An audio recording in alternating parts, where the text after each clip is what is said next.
So a couple of orders of business. I guess after today, the homework will be live. And we mentioned that the homeworks are due each Thursday at midnight. Typically, the students do them as written on a piece of paper, not typed, calculations handed in, often handed in at the end of this class, but also can be handed in up to midnight on Thursday. I'm not sure that Zian will be necessarily very rigorous or strict about the timing of those. It's up to her ultimately. The assignments, as you noted last time, are available online, and so you can look at them. They are open-ended assignments. You're not abandoned for them. But if you look here, there's an assignment guide in talking about how to do it. And so there is some guide as to how to do these things. And there might even be a recorded video. No, it doesn't look like there is. I thought at some stage we recorded videos, but I don't. Oh yeah, that might be this actually. The assignment is basically to do this. Basically. So anyway, so there's lots of resources on the resources page, surprisingly enough. Hence, it's not by accident it's referred to as that. So that'll go live today, and it'll be due a week Thursday. And there, as I say, there are about 8 of these. They're challenging. I get mixed reviews from year to year about them. Some people are like, oh God, I just couldn't understand these assignments. And Ellsworth was useless, but the TA was great, and they helped me through. And some years people realize that kind of they're open-ended questions. They don't have a single solution that's true to 3 decimal places. And so they serve that very specific purpose. So anyway, if you do have issues with those, then find someone to talk to, either me or Zian, and maybe we can. But look at these resources first, as they might be useful to you. Okay. Sometimes in other classes we start with videos showing stuff, and maybe this is perhaps not a bad descriptor of what's going on here. So it's a groundwater contaminant hydrology class, and we said something about the nature of the systems that we're going to look at. And the system we want to look at is this spilling of a non-aqueous phase liquid into the subsurface. Some are denser than waters, here dense. Some are lighter than water and would float. But the mechanisms by which they get into the groundwater system and are transported are kind of common. And that is that first a spill travels as a free product, like the solvent on its own, not dissolved in water, but as a free product. It drops in the stratigraphic section until it gets to some equilibrium location. In this case, you can see the red bottoming out on this capillary barrier, which it can't go across. And then it sits in place, and the water that is flowing in the pore space above it is able to dissolve it and to be able to carry it downstream in dissolved form. And so this first part, where it sinks within the column and leaves this smear as a chimney, is what we'll talk about first, starting today, and we'll talk about multiphase flow. So the first part 2 of this class, is on multiphase flow, that describes this process of dropping in the column, what the distribution is in the smear that it leaves, and what are the mechanisms by which fluids flowing through that smear, the water flowing from left to right in this particular case, are able to contact it and dissolve it and go downstream. And so that's kind of one of the things that we're interested in being able to do. And is this going back again? And the other one would be if you have exactly the same process occurring, but maybe in fractured rock, then what happens there? So this is the stuff that you see as you go down the bypass, 322, these limestone outcrops with fractures in them. The fractures are the features that you could imagine would take this material, and the same thing happens. It drops in the section because it's denser than water, and it goes to some location where it can no longer travel. And again, it leaves kinds of a smear. It's chosen certain fractures to go down, not all of them, but some, maybe perhaps you could imagine the bigger ones. And it's traveled into the subsurface. It's gone into a porous medium aquifer underneath that. And once does it bottom out ultimately? Yeah, you see that right at the very base, it doesn't go beyond this lower part here because it's what we'll call a capillary barrier, and we might want to investigate exactly what the features are of that particular component. And so that's what we'll attempt to do today. So I don't need that anymore. And so we'd like to be able to explore those kinds of behaviors. That's our task for today. Okay. So if I go back into this, well, we talked about some of these things last time. Let's start afresh. I'll make this larger in a second. Yeah, I'll make it full screen, in fact. Okay.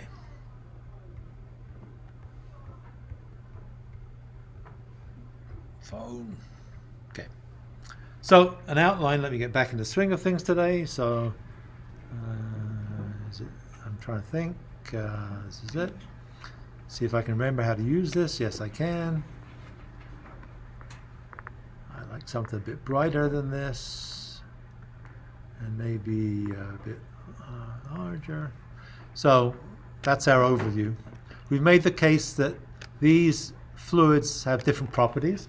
They're either lighter than water or denser than water, and they are non-aqueous phase liquids, is the acronym that was chosen.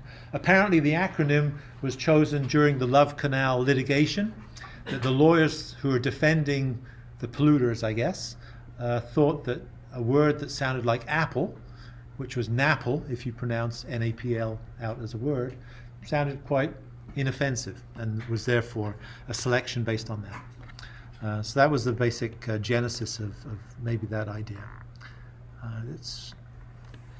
So we'll talk about immiscible transport, the fact that it moves down as a separate fluid. It's controlled by interfacial behavior, and that behavior is both on surfaces and in the pores that we have. And we can use some very simple capillary models to be able to represent that behavior and to represent the response to porous media.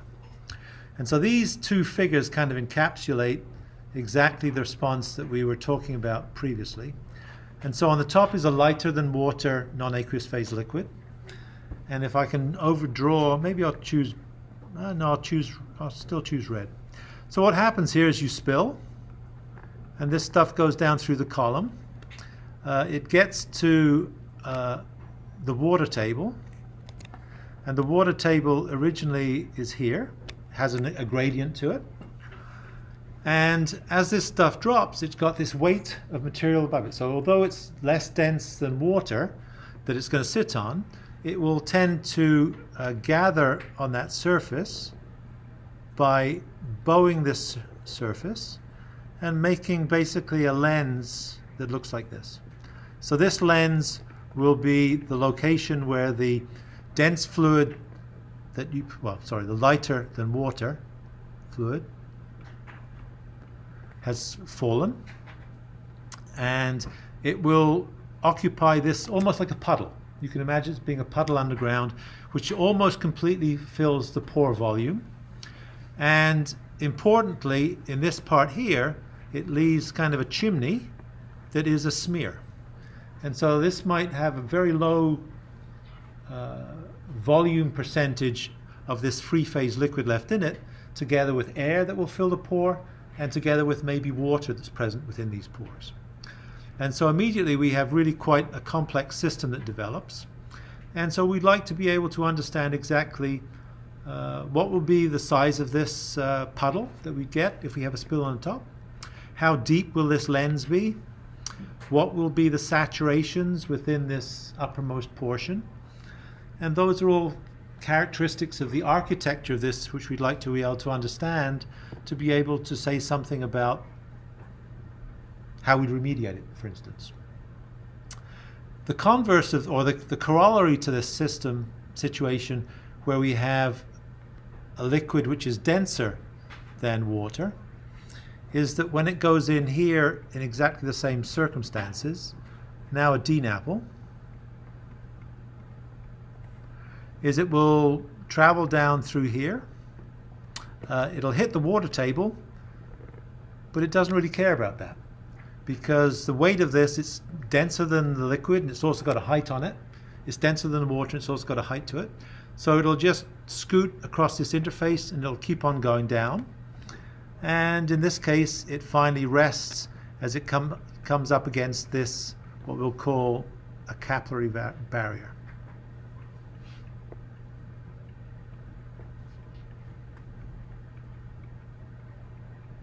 In other words, a barrier where capillary behavior, interfacial behavior, controls the response. It's not a function of whether it can go across that quickly or slowly. It's a function of whether it can go across it at all. It's kind of a binary response. And if the pore spaces are too small, it just won't get in there under the pressure that's applied. And so here you see that we have a different architecture.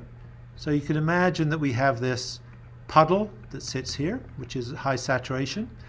We've got a smear at low saturations through here. It's progressively at greater saturations as we go down here. And we would like to know some things like how big, what are the capillary characteristics that will stop this? How big is this puddle going to be? How thick is it going to be? What are the distributions of the spilled product in the pore spaces here, now mixed with water and now mixed with air and water in these places? And how do we figure out exactly what that architecture is? And that's our first goal. And so the other thing that we might think about this is that this geometry and this geometry is something that happens pretty quickly. You dump this stuff in the ground, maybe it takes a day, 2 days, a week, a month to get into this situation.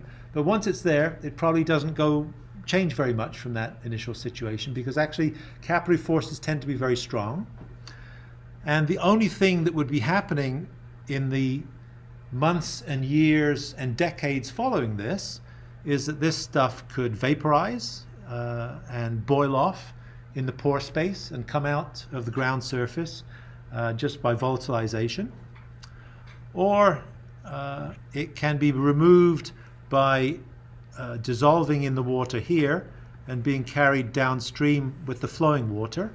Because of course we know that if you look at the gradient of this surface, delta H and delta L, we know that Darcy's law says something like the flow velocity is equal to hydraulic conductivity multiplied by the change in head over gradient. This, in other words, this is a driving gradient. So because this is inclined, it's driving a flow in this direction because of this inclination of the gradient. And it will dissolve material here, and it will take a plume that will move down gradient to a compliance point where someone's taking water out of the aquifer, and that's a bad thing, right? Likewise, if you look at this, you have the same characteristic, that you have flow occurring through here, again at some velocity, again because of this gradient delta H and delta X. So we could calculate what this flow velocity is, and so we could actually calculate exactly what the flux of this material is that's dissolved in the water. And so we also note that even though this pore space has had this other fluid go across it, it probably still has water in the pore space as well as this new invading NAPL. And so there is a space for stuff to flow through the pores and go in one side of this chimney and come out the other side. And so we'd like to know exactly the characteristics of that pore space to be able to understand what's going on. So we didn't maybe it's worthwhile looking at some real case. Actually, this is worthwhile looking at. This is actually quite a good figure. So these are the kinds of things that you could think about causing differences in this architecture. And so we made the case that there's a different behavior for fluids which are dense or light. And so immediately, in this case, if you know that the water table is given by this point here, these have to be DNAPLs, right, by definition. So all of these are DNAPLs. And what you see is this chimney, which is a smear of material that it's gone through until it's hit some capillary barrier where it can't go any further. If you happen to have within this aquifer some lenses, these gray parts, which are present, you could imagine that those could be kind of capillary barriers that act on their own. So instead of having the stuff get all the way down to this place here, maybe it comes across a barrier which is present here, and it sits on top of that until it flows off the edges because the puddle gets to be too big, and then it goes down to the next barrier which it accumulates on, and then it flows off the edges of these at each side. So you can imagine much more complex architecture than the simple one on the left-hand side. And depending on exactly what the subsurface looks like, you can imagine all kinds of different geometries that you'd expect to get. And so what the reality is that we'd like to be able to understand. So one question would be, what saturation of the red fluid? So what portion of the pore space is filled by this red fluid that's spilled in the system?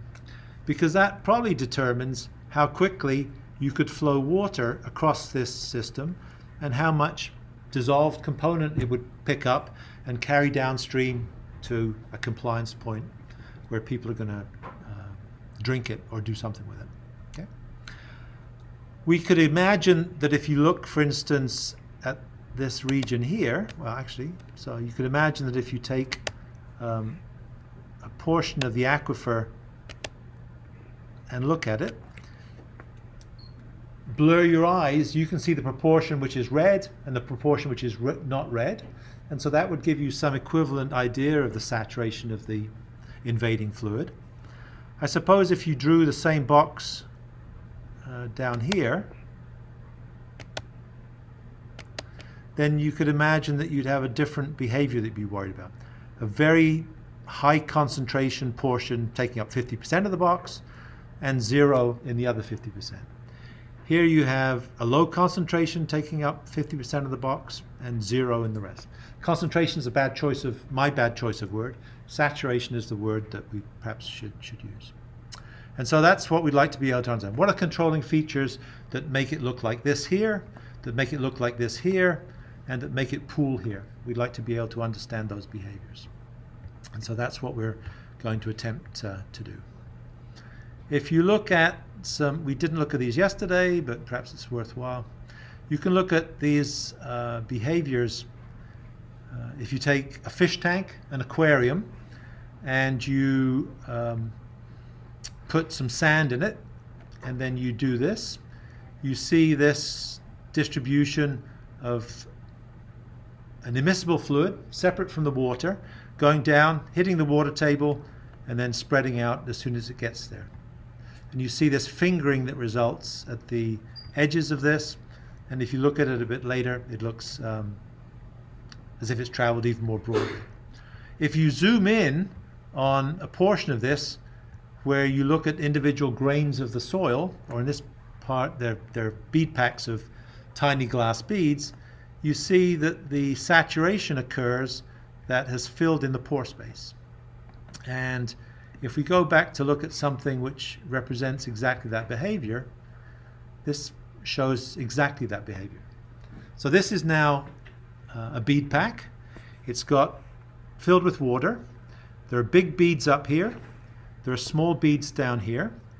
And you see that this non-aqueous phase liquid has traveled, it's dyed red, and it's traveled basically to take up the interface between the small beads and the large beads. It doesn't get beyond them, except for in some cases it's actually made this little dendritic invasion pattern that goes down through the pore spaces between these narrow pores within this small bead pack. And so you can imagine that this overall barrier has something to do with what's going on. And you could imagine that the pore throats in this finely graded portion are small, and therefore the non-aqueous phase liquid can't get into them because there's not enough force to push it into them. But there might be some places where the pores are maybe a bit larger, and maybe that's the mechanism by which it goes into these individual pathways, which can go some distance beyond that boundary. And so that's the kind of behavior that we'd like to be able to understand.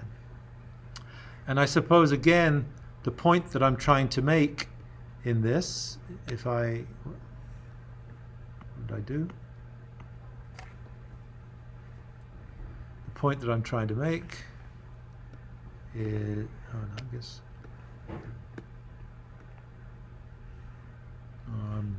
well, it doesn't do that. I guess I'm incompetent right now. I used to be able to use this pen. What was I going to do? I was going to remove it. I guess I was going to draw a volume around this, so I'll do that instead. So you can imagine that if we draw a volume around this little bead pack that looks like this, we can talk about the average portions of the pore space that are filled with the invading fluid, red, or that are filled with the native fluid, which is water in the system. And it's that proportion which we'd like to be able to identify. Okay. So, enough of skirting around with those individual components. So to be able to do something about this, we could imagine some questions that we'd like to be able to ask. They're kind of shown in the top of this, and that is, independent of whether we have a lighter than water or a denser than water fluid, what is the architecture of this space going to look like after 2 months? Where are the large saturations going to exist? What is the saturation going to be in the columns? And as a result of that distribution, what will evolve over the next months and years and decades in terms of the dissolved plume that will result? So the part that we'll talk about for the next, actually probably 4 weeks, at least 3 weeks actually, I think it's seven sessions, 3.5 weeks, is what does this look like inside the corralled region there. And the characteristics of this behavior are that typically there's fingering that we saw in that diagram, with fingers extending along capillary pathways that are open. Because these open pathways aren't really very predictable geologically, they're unpredictable in terms of how they fill. And for NAPLs, we will talk about what actually stops them from keeping on going to the center of the Earth. And it turns out that they actually turn out to be quite penetrative, because you have to have a capillary barrier that's going to stop this. So that's exactly what we like to talk about. And so we make a distinction between this early distribution in terms of behavior and later. All right. So to do that, you can imagine that we need to understand something about interfacial behavior. There's a couple of definitions which are worth mentioning. We've used the term already, but I haven't really qualified it, and that is, we'll use a term called saturation. And saturation, by definition, is the volume of fluid that exists relative to the volume of the voids that exist in the system.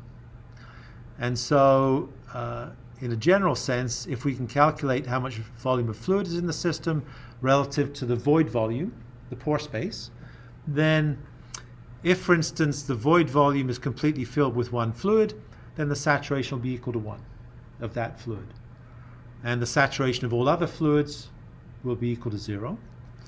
But you could imagine that you could have a pore, and a pore, of course, would never saturate like this, but you could imagine a pore that maybe,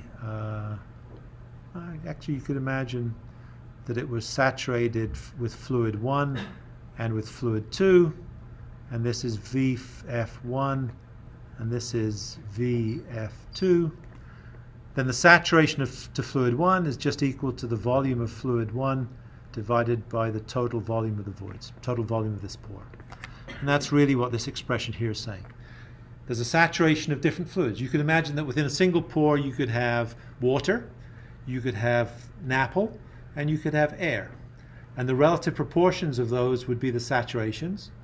And because the sum of those fluids has to completely fill that void together, then you know by definition that the saturations actually have to sum up to 1, this term here.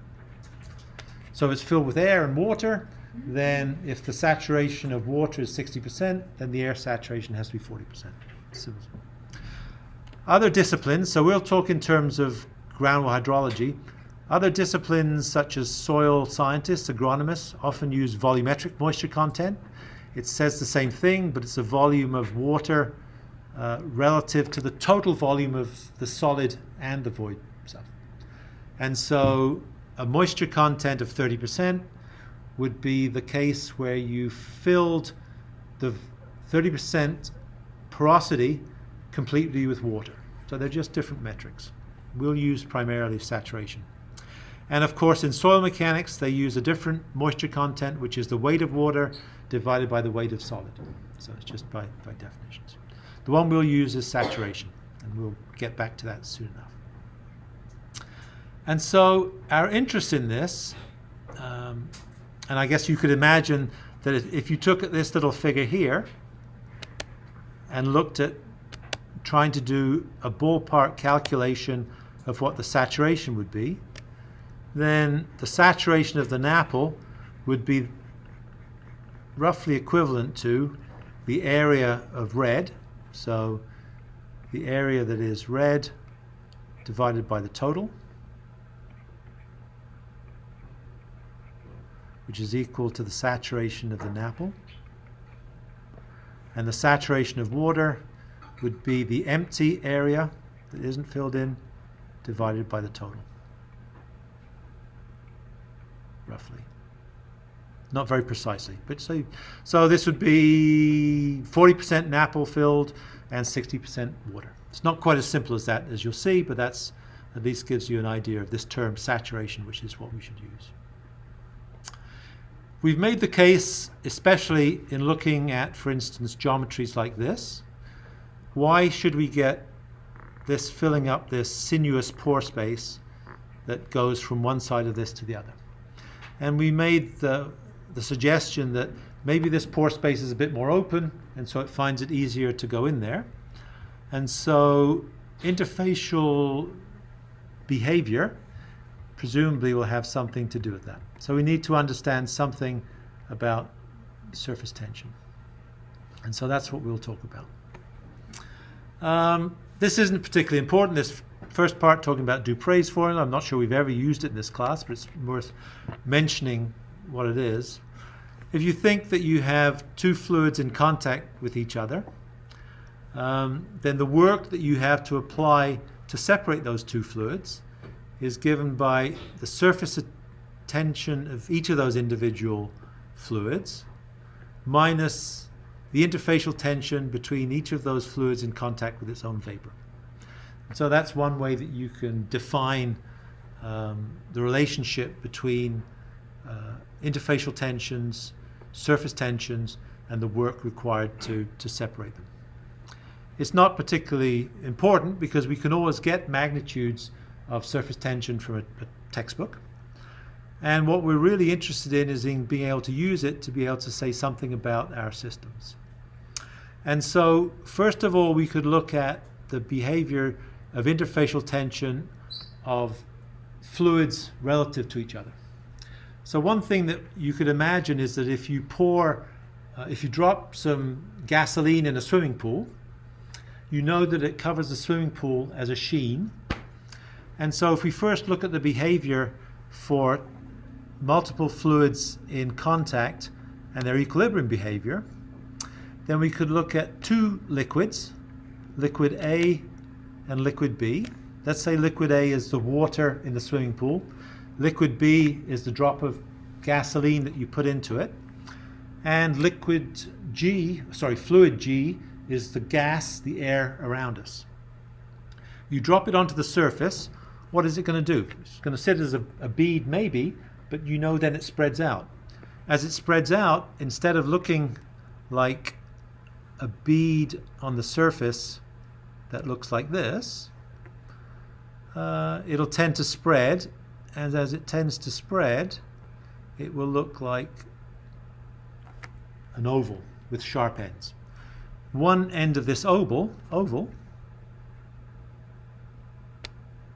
is exactly this, which is this. And so what we can do is we can do a force balance on the interfacial tensions between the liquid B and the gas, which is this. The interfacial tension between liquid A and B, which is gasoline over water. And the interfacial tension between the gas and the liquid, air and water. And if we do a force balance, if we know what these magnitudes of these interfacial tension forces are, then we can do a force balance that pulling towards the left is this, and pulling towards the right is this. These are the corrections for this force corrected for its component in the horizontal direction, cosine AB. And since these are properties of the liquids or the fluids that we know, and in the limit this is going to be equal to 1 for each of these as it becomes flatter and flatter, right? Instead of being raised like this, it becomes flatter and flatter, they become 1. And so we know that if the surface tension of this component relative to the two other ones pulling in this direction is larger, then it won't sit as a droplet sitting on the surface. Rather, it will completely spread over the surface as this monomolecular sheen that you then see. So we can rationalize exactly why fluids would spread on a liquid surface. Okay?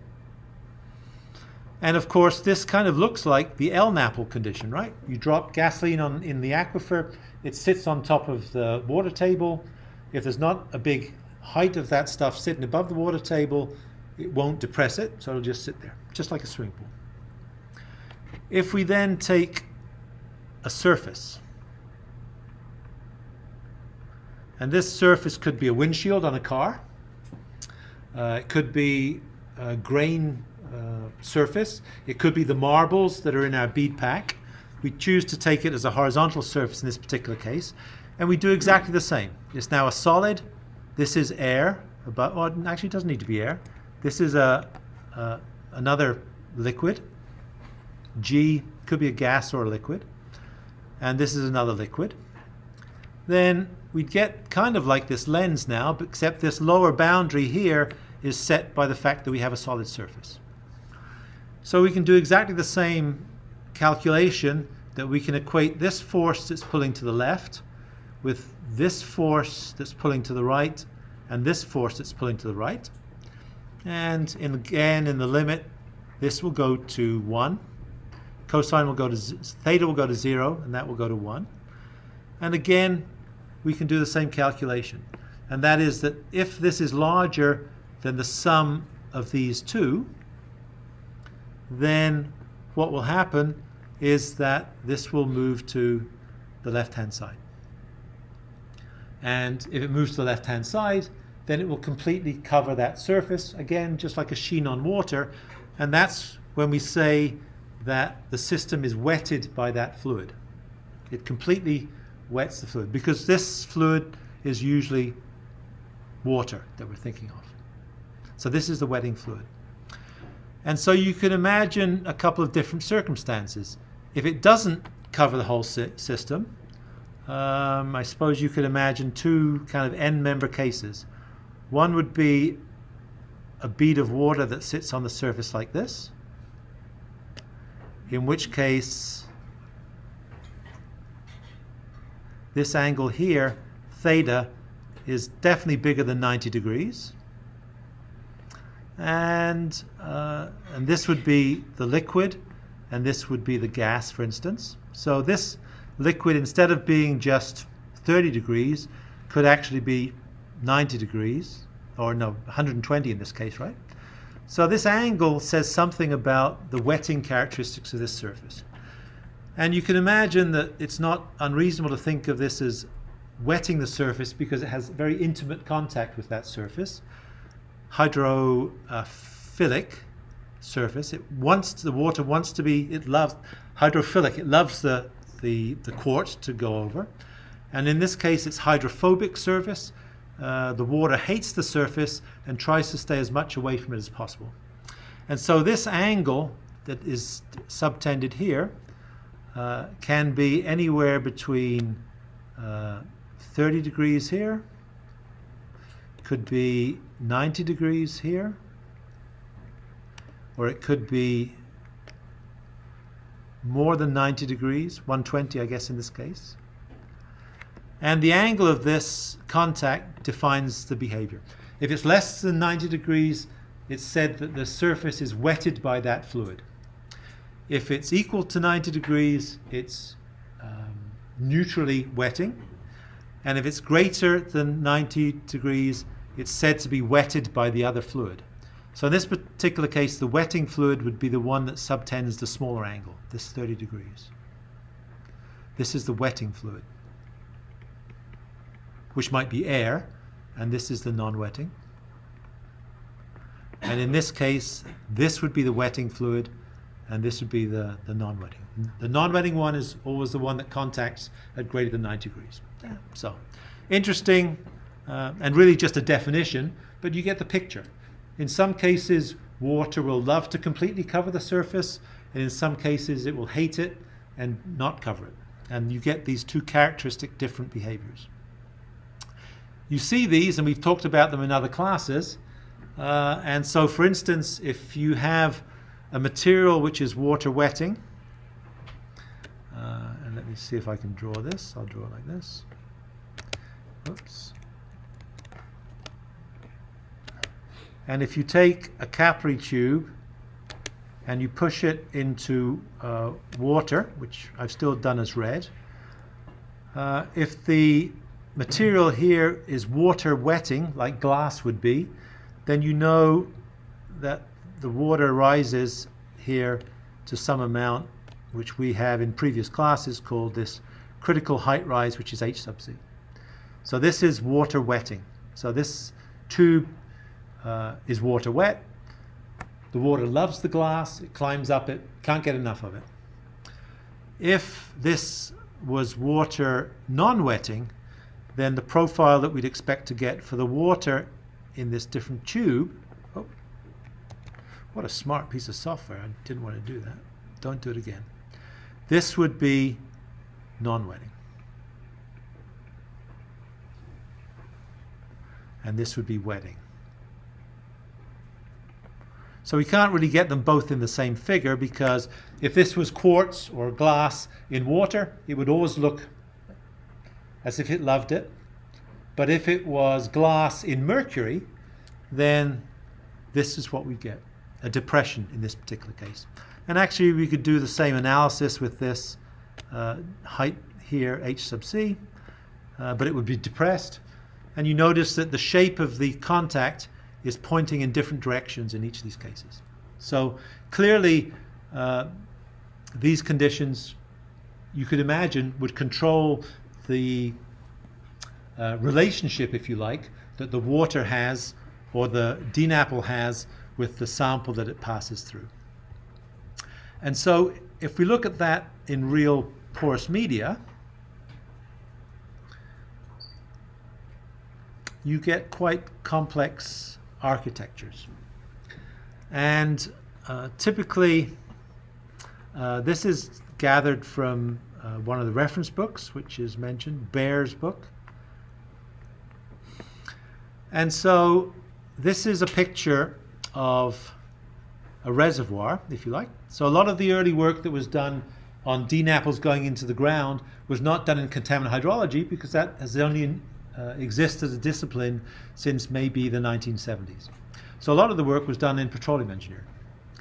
And so the idea is that if you have a porous medium, which is shown by these stippled grains, then in a petroleum reservoir, its initial state in the ground, if it's a nice reservoir, is you'd think that it might have 70% of the pore space filled with oil and 10% filled with water, or maybe 99% oil and 10% and 1% water. And so what you see in the natural case is you end up with what's referred to as pendular saturation. So in a water-wet sand, so the water loves the quartz. It means that the sand grains will be absolutely surrounded by a monomolecular layer of water, which will be almost no volume of water at all in the system, but will be there.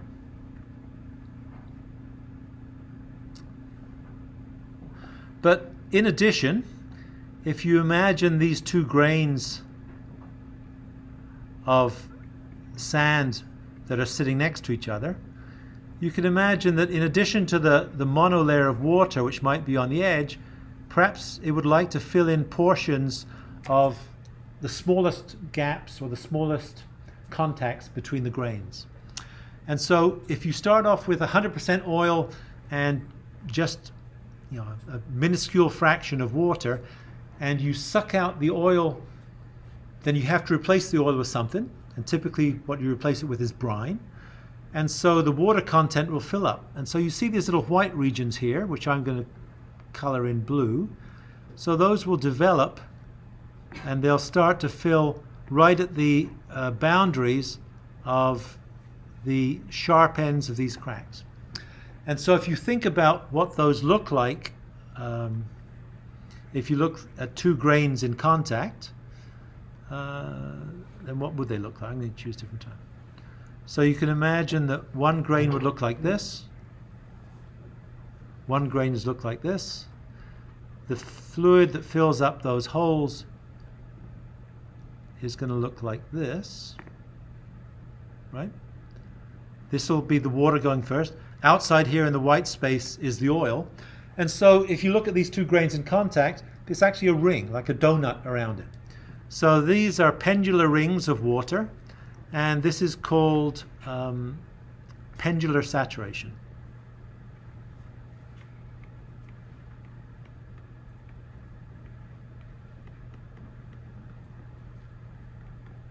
Because you have these pendular rings that go around it. That's a term. If you suck more oil out of the system, the black stuff, and you replace it with water, the white stuff, then what you could imagine would happen was that these rings get larger and larger until they completely take up the edges of the pore space, and you're left ultimately with this oil at maybe, 30% saturation, water at 70% saturation, and they exist merely as little droplets, bubbles of oil inside the systems. A state of saturation that is called funicular. Interesting term. A funicular railway is one of those cog railways that goes up the side of a mountain that's so steep that you need to kind of winch it up. And funicular means carried by. And so the point is that to be able to get this water out of here, you have to move it carried by the water which is going out. So at this point here, if you are sitting at this point and you want to if you're sitting here and you want to suck this oil out here, there's a continuous phase of black oil that exists between these 2 points. So if you suck with a straw, you'll directly remove this oil from the system. At some stage, the oil becomes discontinuous. And so now if you suck this oil here, it has no ability to pull out this oil here. And if you're in this stage here, if you suck at this point, then there's no chance that you'll pull out this portion unless you really quickly remove the water and it gets carried funicularly with the water that's removed. And so these states are quite important in terms of defining the distributions of saturations at the microscale. And they'll affect how we understand the consequences of the saturation. The alternative is you could think of, you could also call this a water non-wetting sand, which is the same as an oil wet sand. So it's not wetting to water, but it's wetting to oil. And so you end up with just the reverse behavior. So now the oil is the wetting fluid, so the oil is present as a black monolayer around the grains. The water is present in the pore core, and as you increase the saturation of oil, then it's the water that becomes the funicular saturation, that if you want to pull the water out of the system, you have to pump the black stuff to be able to carry it. And so that's the characteristics that we're interested in being able to understand. And so if you look at this, maybe I didn't mean to do that, but that's fine. I meant to get this. And so in some respects, we've said something a little about this architecture at a different scale. So we've been looking now, for our own particular purposes, kind of, I can't really draw it small enough. The scale we've been looking at has been this scale, right? Not particularly this scale. But we like to be able to at least understand the mechanisms by which fluid gets pushed in these systems. All right, back to this. I think that's right. Yeah, okay. So, let's see if I've got this. Oh, no. Do I have to get out of this?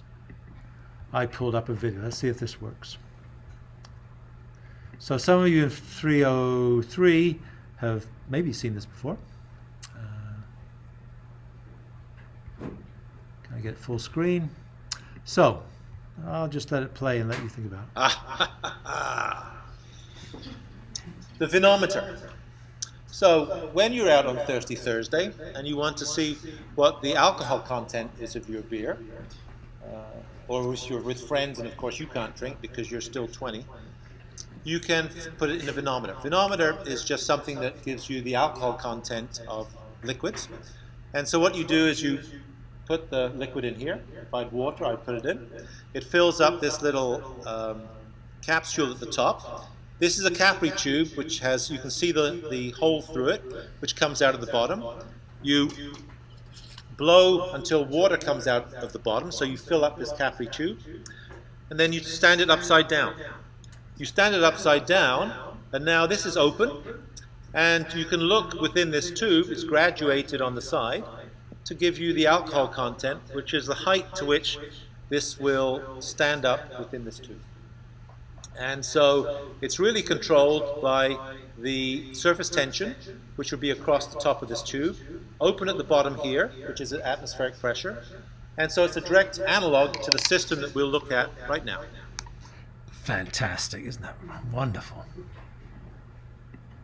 I do that.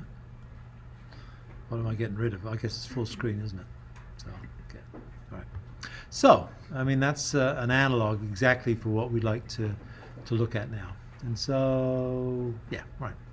So what you could imagine, that you can think of all of these, yeah, I'm not sure I'm looking at. So you can imagine that if you have this pore space, that the portions that we're looking at, where this little finger develops here, obviously it's a winding pathway between a whole bunch of individual marbles, but where those marbles contact, you can imagine that the biggest gaps between them are the pore throats made by three marbles which are present on a triangular base together, and the gap between them you could think of as being an equivalent capillary tube that has some equivalent diameter given by the separation of those components. So you could think of this porous medium merely as a network of individual capillary tubes which are joined up in some way to give you a network that goes through the system.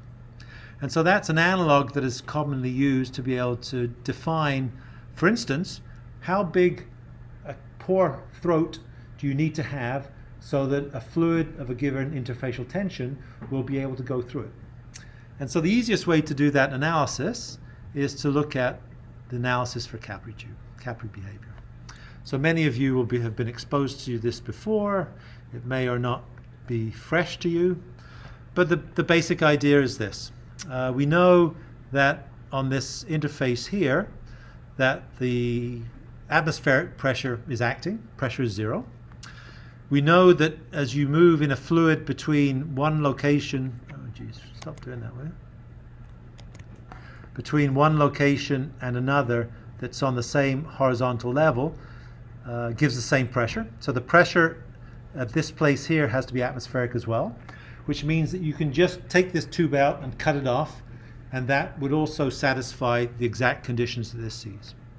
And so if you do that, then you can kind of, I suppose you could simplify this as a geometry that looks like this, where this is this height, which I've drawn here as h sub c, where you have forces here due to interfacial tension pulling upwards,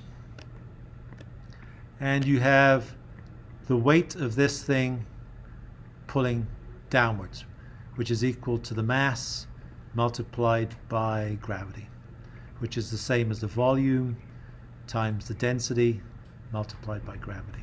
And so if you do that simple force balance here, what do we have? We have the circumference of this component here, which is pi d.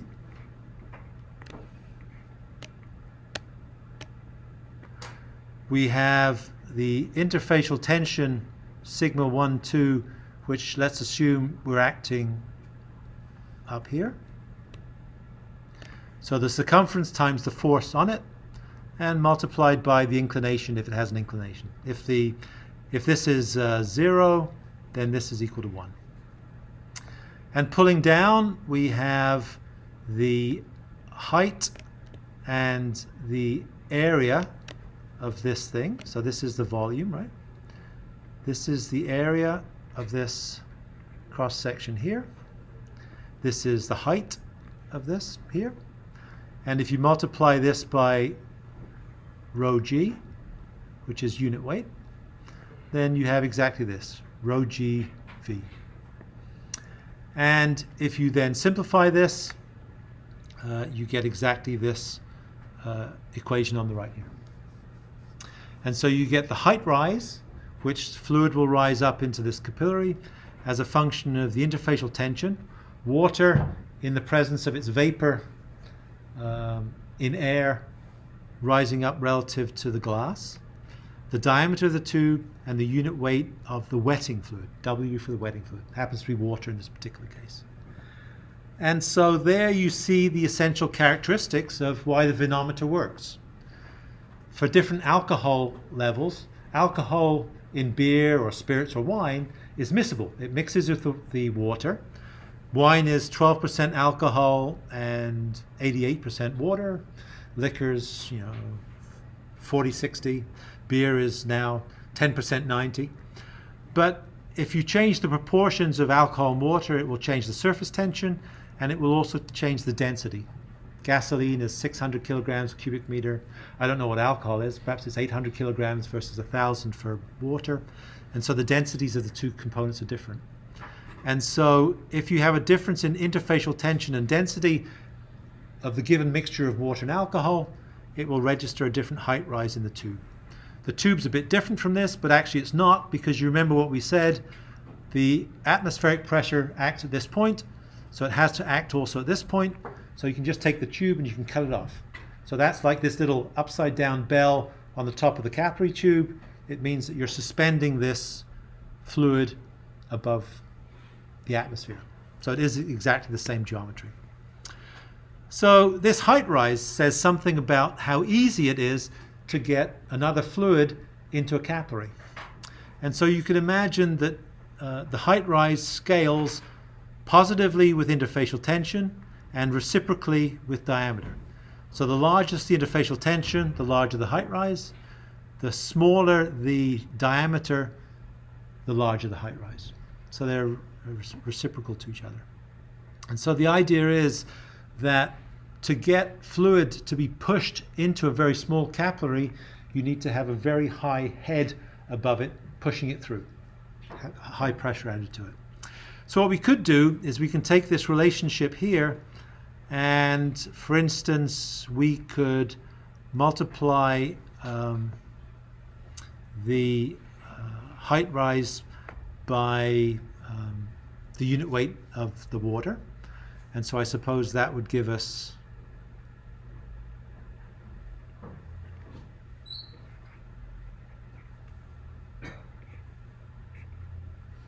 and so this product of height and pressure is essentially equal to a pressure which is proportional to interfacial tension divided by the diameter. And so this is saying that the pressure that you apply to be able to invade a system is proportional to the interfacial tension which resists it, and inversely proportional to the diameter. And so you could also say that the pressure you need to apply to be able to push a fluid into a capillary tube is proportional to the interfacial tension. Larger interfacial tension means you give a larger pressure, it's more resistant, or a smaller diameter will also give you a bigger resistance. And so it says something that we could think intuitively, that you have to overcome a larger pressure to be able to push fluids into smaller pore spaces. Okay, so I've said that. And so the relevance of this is that we might like to, for instance, push fluids down a porous medium. And one way to think about a porous medium would be something that has open pores joined by kind of pore throats and then open pores. And it has some structure to it, architecture to it. And you could think of it looking like this. Or maybe what you could do is you could set it out and separate out the big pores and the small pores so it looks something like this. And then you could do a thought experiment turning this geometry on its side and dropping a NAPL into it and seeing what you think would happen. So if you drop it into this one, it would easily get past this big opening, but it would get hung up on the small opening. And that means that it wouldn't get very far because of the structure of the architecture of the porous medium which is there. If it happened to be that instead of being homogeneously distributed so that all these large and pore throats are right next door to each other, that some of the big pore throats were connected to each other and some of the little pore throats were also connected to each other. If you turn this up on its side, you can imagine that the big pore throats would allow the stuff to go through and keep on going, and the pore throats that are small would hang it up. And so all of a sudden this starts looking to be not really all that dissimilar to what we have going on here. Big pore throats in here because this is big grains, stuff gets through easily. Little pore throats here, they stop it going through, but in some places in here, probably, we can't see, but we can surmise that we have large continuous pore throats going through the system that allow that behavior. And so understanding these kind of capillary models is key to being able to understand what goes on in these systems. The other way that we could also think of porous media, however, is in terms of maybe a more refined model that we talked about when we talked about pendular saturation and funicular saturation, and that is the case where you have these two grains in contact with each other, and that any fluid which wets the surfaces will join on the surfaces of these grains, but also as the saturation of that fluid increases, it will grow out progressively further and further out. I guess in the limit, in this particular case, it would start filling this part up here, and then I guess after that it would start filling this stuff up here as well. But you can apply the same kind of analysis that we've done for looking at the capillary invasion of the capillary to that kind of geometry as well. And if you go back to this and physically look at this capillary surface here, it's not flat, it's not horizontal. And the fact that it has a curvature to it means that the fluid pressure in the air and the fluid pressure in the water are not the same as each other. And we know kind of that because you can imagine this actually as being the catenary on a suspension bridge. If you're pulling something up by this catenary, there's a tension that's included in this thing, in the surface tension essentially, and physically it's holding up the stuff that exists underneath it. If the stuff that exists underneath it has zero stress here and it has some weight attached to it, then clearly there's some tension in the cable that's holding this up. So this is atmospheric pressure, which has no pressure, and this has a negative pressure because it's being stretched. And so there's a difference in pressures as you go across this boundary. And the difference in that pressure increases as the radius of curvature of that decreases, right? As it gets tighter and tighter radius, then the pressure difference that sustains becomes larger and larger. And so that's exactly the case that's present here. So when this has a very small radius of curvature, say it looks, if it looks like this, which has a very small radius, then that's a very large pressure difference between the black fluid and the white fluid. And when it has a relatively gentle radius of curvature, then there's very little pressure difference. In fact, when it looks like this, you'd think that since it's a straight line, it would have zero pressure difference between the pressure in here and the pressure in there. It's not quite true, right? You realize, because you have to think in 3 dimensions. This is now 2 grains on top of each other. It's now a cylinder. So it actually has a radius of curvature in this direction, even though it doesn't have one in this direction. Right? And so what you can do is you can do the same kind of analysis that we've just done to look at the capillary pressure, the difference between the pressures across this boundary between the water, black here, and the air, white here. And the difference in these pressures is controlled by the 2 radii of curvatures. The one that exists on this boundary and the one that exists in the torus of revolution that goes around it, which are each of these values. And you end up with basically the same expression that we had for capillary pressure, which is proportional to the interfacial tension and inversely proportional not to the radius of the capillary tube, but to the radius of the film of liquid, which is kind of was controlled by the capillary tube before, right? It was controlled here by the radius of the capillary tube somehow, and here less so, but it's actually the radius of the boundary. Okay, so that's kind of an important feature of what we would like to do. So now we understand something about capillary tubes, and we could think about making a porous medium out of those kind of capillary tubes, and we'll attempt to do that next time. But the other thing that we could also go back to is, you recall, and I might have thrown these away, but I recall it was, I think that was what I searched on and got it, and got, don't want to do shopping, I want videos. I think it's this. You remember that we made the case for this particular geometry here, and that is that as we allow fluids to invade this, we're not talking about permeability, we're talking about invasion. So it's displacing another fluid as it goes down. It doesn't go down through this gray stuff here, which we could imagine is solid rock, still have pore space in it, but those pores will be large. Preferentially, it takes the largest features, the most open features. And we know those most open features will be the least resistant to stuff going through them. And so what we could look at now is the behavior that we get when we look at open features which represent fractures. And we can do exactly the same analysis as we did before. We take a geometry which represents, instead of a capillary that we're dipping in water, we take 2 parallel plates which we dip in water as an analog to the capillary. The capillary diameter now the analog is equal to this aperture B. And we'd expect that fluid would rise in this according to the system we had before. And so we can do exactly as we did before. We can isolate a piece of the fluid, which is this red prism here,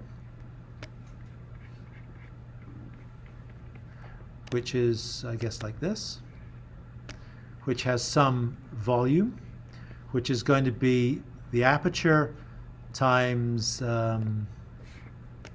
this length here, which I call W, times HC, multiplied by density times gravity. So this is volume, density, gravity. So these two terms together are mass times gravity. So this is weight altogether. And this is equal to the contact length, which is W here and W here, hence the 2. The interfacial tension and the force that's pulling up on each side, which is equal to this. And if you rearrange those, you see that the height rise increases with increasing interfacial tension and increases as the aperture gets smaller. And if we divide both sides through by unit weight, or sorry, multiply both sides by unit weight, then you get this pressure that you have to apply. And so this pressure is equal to the pressure differential as you go across from the air to the water, in this particular case. And it's equal to the wetting fluid pressure minus the non-wetting fluid pressure. And we call it the capillary pressure.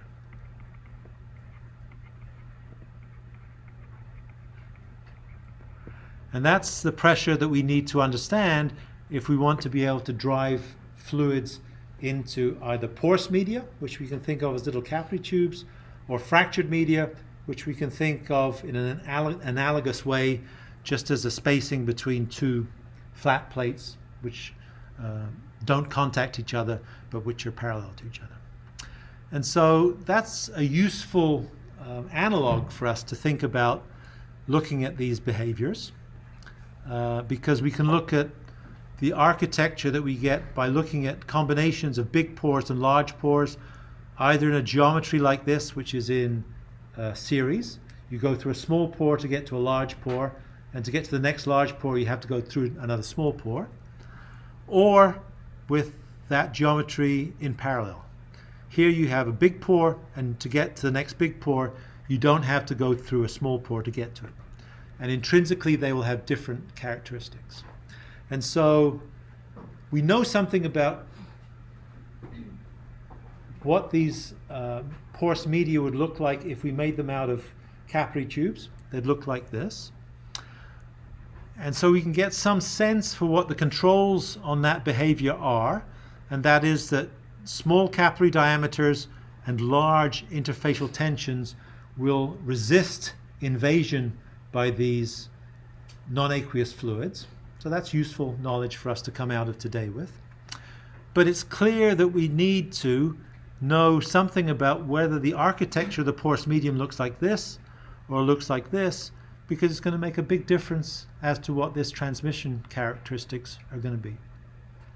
And so, although we've laid the groundwork for understanding behavior in terms of capillary models, what really we'd like to be able to understand is if we have a porous medium that looks like this, how do we come up rationally with a way of being able to say what the saturation would look like in this if we take a small portion of it and we have just the porous medium. We're not idealizing it as fractures. How do we discriminate between the behaviors in each of these regions that we could imagine here? And we've said something in general about the behaviors we expect, because we said something about, in this region, this would be pendular saturation. So almost all the pore space would be filled with a NAPL at the grain boundaries, there'd be a monolayer of water, and as you increase the quantity of water that's present in the system, there'd be less NAPL there and more water, and you'd move to funicular saturation. But we'd like to be able to understand exactly whether there's a relationship that describes these behaviors that we can use in some way in forcing the red NAPLs out of these porous media to define the feasibility of being able to do that. And so what we'll talk about next time is in being able to define magnitudes of the capillary pressure that we can provide by sucking or blowing into a porous medium by applying a pressure to be able to change the saturation. And what we'll end up doing is we'll end up generating some curves which are called saturation versus capillary pressure curves, which basically relate an equilibrium pressure that we have to apply that will give us a unique physical impression of what the saturation in that pore space looks like. Whether it's highly saturated with the red fluid or has a low saturation of the red fluid will depend uniquely, kind of uniquely, on the pressure that we apply to the system. And so that's where we're going next time. So